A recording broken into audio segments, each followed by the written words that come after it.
अनंता लौटेगी वापस लेने राधिका से अपना बदला, क्या है पूरी खबर, चलो तो इस पर बात करते हैं।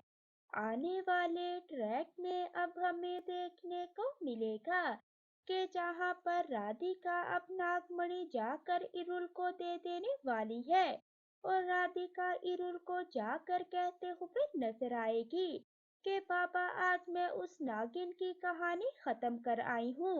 प्रगति की अब सीरियल में वापसी होने वाली है। प्रगति आकर अनंता को बचाते हुए नजर आएगी।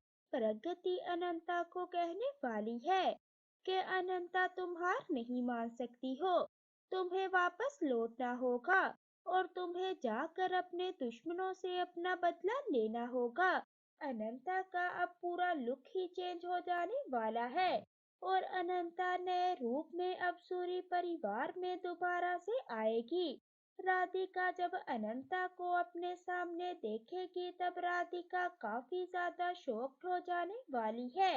वेल, अब ये देखना होगा काफी ज्यादा इंटरेस्टिंग कि क्या अनंता राधिका की आंखों में धूल झोंकने में कामयाब हो पाएगी या फिर राधिका के सामने अनंता का सच आ जाएगा। वेल, आप कितने ज्यादा एक्साइटेड हैं इस ट्रैक को देखने के लिए, मुझे कमेंट करके जरूर बताइएगा। मैं मिलूंगी आपको अगली वीडियो में, तब तक के लिए मुझे दीजिए इजाजत।